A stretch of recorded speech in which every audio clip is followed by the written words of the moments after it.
What's going on, guys? Riley here from RP Productions, and today I'm here with this 2015 Ford Mustang EcoBoost. Now this car is 100% completely bone stock, so I'm going to see how this one compares to its V6 brother and just go over the whole new body style change for the Mustang. So let's get started.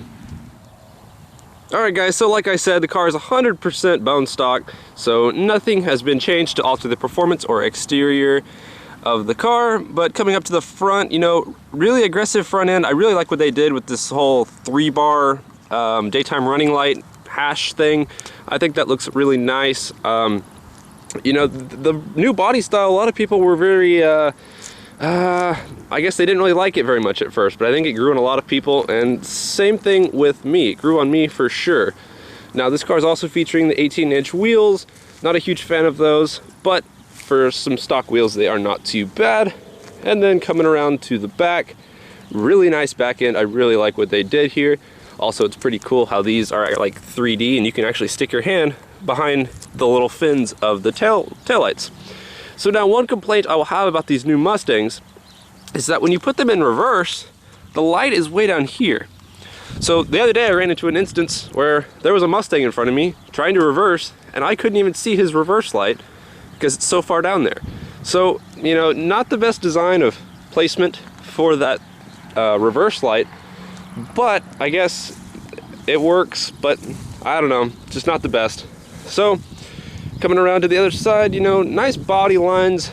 They kind of, I mean, it's really not a muscle car anymore, quite honestly. Even the 5.0s, they're just kind of an overall sports car, I guess. The lines are a lot more feminine and elegant, except I'm not trying to say this is a girl's car, because it looks extremely nice, and you know, I've had thoughts about buying the 5.0, but the lines are a lot more subtle compared to the 13 and 14s. Also, you got that nice little pony badge and a backup camera. And so, yeah, not much to the car on the exterior. Everybody knows what they look like. So let's go take it for a little drive, see how it does.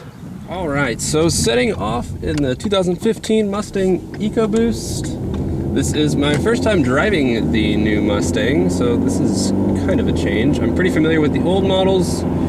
This one is quite different.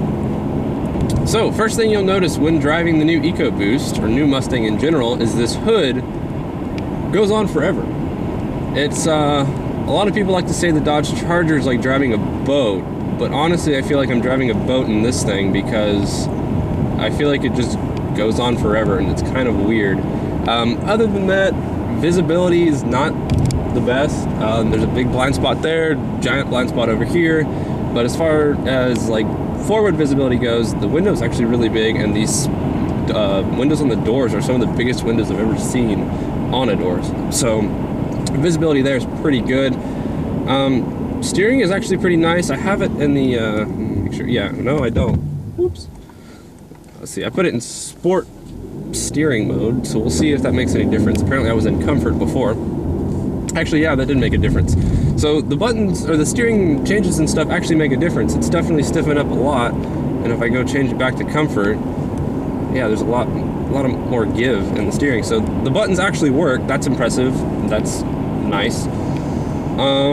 So we're gonna go up here, and I'm going to see how the power is, and I'm gonna leave everything in drive and normal settings, and we're gonna see how it does, and then later we'll test out paddle shifters and all that fun stuff. But for now, I'm just gonna leave everything like it normally is. We're gonna see how the transmission shifts, see how it handles a hard acceleration. So,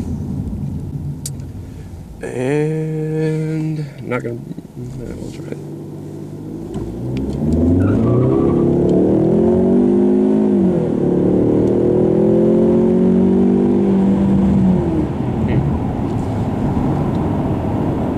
Alright, so leaving everything in the completely normal settings, I won't lie, honestly the V6 feels faster.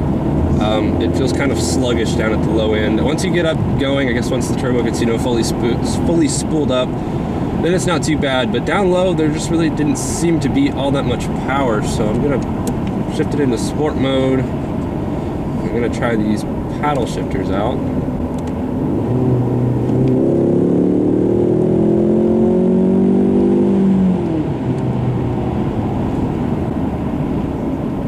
So, you know, looking down at the speedometer, I mean, it definitely gets up and goes, but it really doesn't feel like it. All right, so let's see about the power again. Got it all. Sport mode, paddle shifters, first gear pull from 25.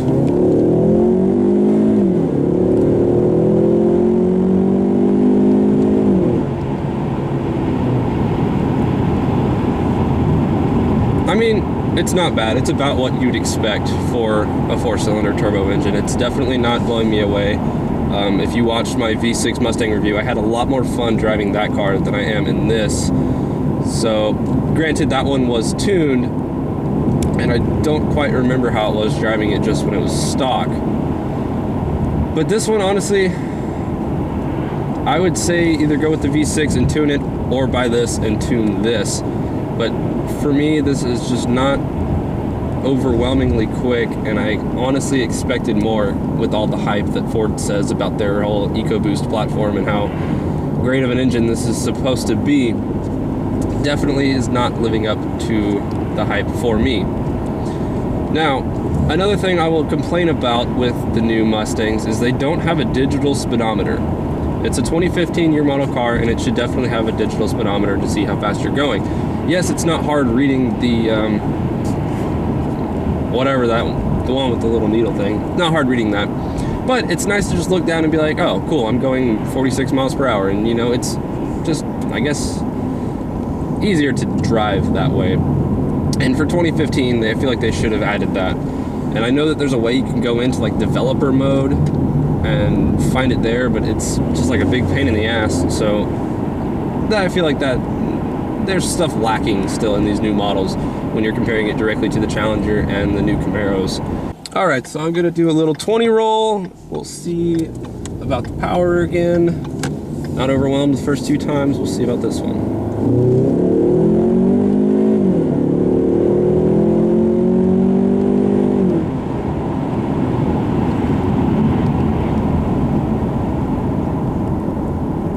I don't know. It's just not all what I was expecting it to be, honestly. I feel like it's really delayed with the 20 roll, and the revs already starting to be up pretty high. I feel like, you know, you floor it, you should have some instantaneous power, and it's some instantaneous, you know, kick in the ass, and it's really not there. It's just kind of a gradual build, and it's not exactly what I was expecting it to be. So, interior quality of the new Mustang. Really like the steering wheel. I mean, I feel like they added a lot of buttons for what it is, but it works. The paddle shifters, they're like plastic, so that's kind of cheap. I mean, I know they made these cars to be, you know, relatively cheap, and for, you know, a cheap new muscle car, more like a sports car, for something, you know, that you can get for low 20s, the interior is really nice, and it's, you know, one of the best interiors you can get for a low $20,000 car on today's market. This is definitely an engine that you have to rev out to take full advantage of. Just stepping on it and backing right off, the power's just not there. You really have to be in the power for a long time to notice that you are building speed. And I guess I'm used to having a V8 with instantaneous power at pretty much anywhere in the RPM band, but I don't know. I feel like with the tune, that might completely change the driving characteristics of the car, but bone stock, not a fan. So I'm going to take this big sweeping curve with a little bit of speed and see how the body roll is and see how planted it stays. I'm expecting it to be pretty good, but we're going to see.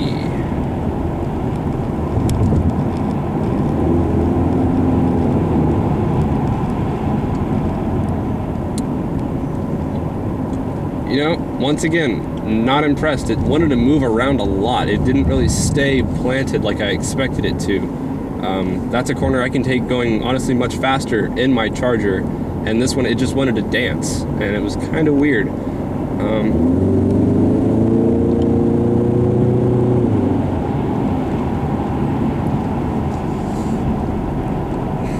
You know, the steering is not all what I thought it would be either. It's not, I don't know. It's kind of hard to put into words, but I feel like the steering is just there's more to be desired. So in conclusion, by no means am I saying that this is a bad car. If any of you follow Subaru WRX fan, what he did with his EcoBoost is exactly what I would do if I had one. You know, the tune, the sway bars, can't remember all exactly what he's done. I think he's done an intake, but I feel like with all of those mods, which really isn't that much money, I feel like it would be a lot better of a car, and you know, that's just exactly what he says. But bone stock, I feel, you know, if I had to pick between a bone stock V6 and a bone stock this, and I had the option to just never modify either one, I would pick the V6 over this. Yeah, you get some better fuel economy in this, but I feel like the V6, I just feel like it has more power, even though on paper it may not. It just feels more exciting than the 4-cylinder. So, not a bad car, but for the money, I think that there's just other better buys. I think this would be a good platform if you wanted to make it into a nice performance car, putting a bunch of mods and dropping a bunch of money into it. But for the same deal, I mean, by that point, you're already spending what a base model V8 would be, and I'd, you know, get the V8. So, I don't know. EcoBoost is just not what I was expecting it to be. But, not the best, not the worst. Alright, we'll do one last pull.